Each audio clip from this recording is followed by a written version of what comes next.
جو لوگ اپنا مال اللہ کے راہ میں خرچہ کرتے ہیں پھر نہ تو جس کو دیا اس پر احسان جتاتے ہیں اور نہ کسی اور طرح اس کو اذیت پہنچاتے، تو ان کے لیے ان کے رب کے پاس اس کا ثواب ہے، اور قیامت کے دن ان کو نہ تو کسی قسم کا خوف ہوگا اور نہ غمگین ہوں گے۔ دیکھو یہاں پر کیا ہے، خرچہ کرنے کے بارے میں بھی بتا دیا، سورہ بقرہ کے آیت ہے یہ۔ تو اس میں دیکھو، اس میں جو خرچہ کرنے کے بعد میں جس کے اوپر خرچہ کیا اس کو باتوں سے نہیں تنگ نہیں کرنا۔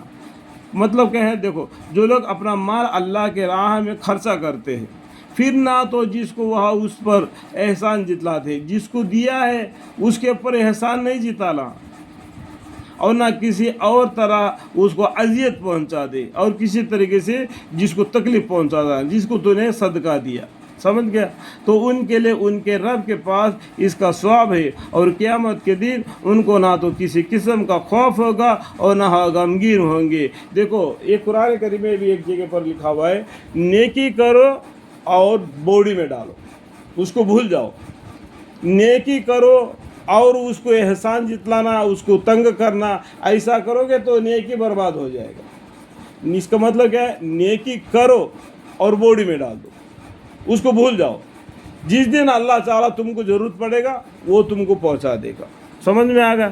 یہ آیت شریف پہلے آیت کے بعد ہی ہے، اور اس رکوع میں سارے ہی مضمون ہی اسی متعلق ہے۔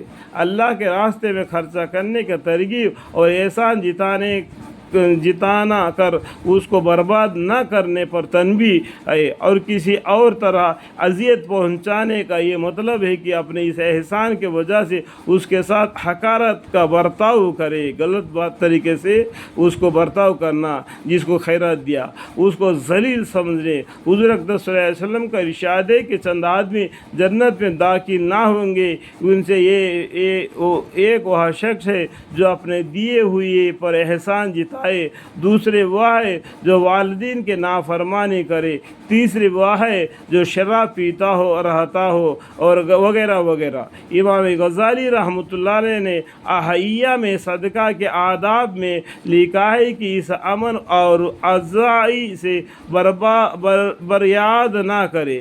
من اعضاء کی تفصیل میں علماء کے چند قول ہے۔ بعض علماء نے لکھا ہے کہ من ایک ہی خود اس سے ہے، اس کا تقاضا کرے، اور اعضاء یہ ہے کہ اس کا دوسروں سے اظہار کرے۔ بعض نے فرمایا کہ من یہ ہے کہ اس عطا کے بدلے میں اس سے کوئی بیکار لے، اور اعضاء یہ ہے کہ اس کے فقیر کا تان دے، وہ فقیر ہونے کا تان دے جس کو احسان کیا، نے فرمایا ہے۔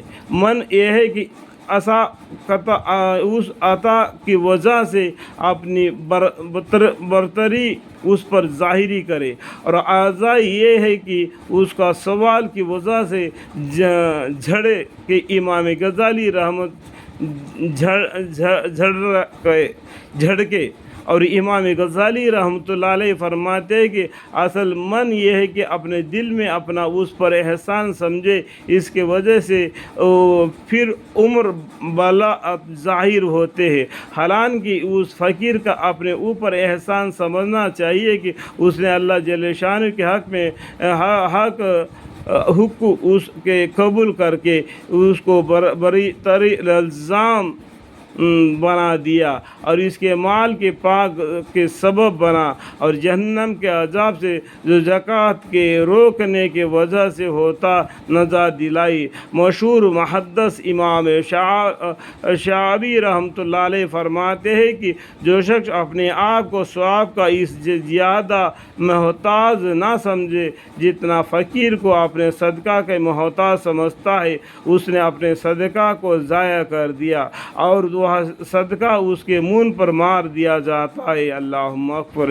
قیامت کے دن نہایت ہی سخت اور رنج و غم اور خوف کا دن ہے، جیسا کہ اس سال کے ختم پر آ رہا ہے۔ اس دن کسی کا بے خوف ہو، نہ غمگین نہ ہو، نہایت ہی اونچی چیز ہے۔ قیامت کے دن نہ غمگین ہونا، نہ تنگ دل ہونا، اور اونچی جگہ پر ہو جانا، یہ بڑی اچھی بات ہے۔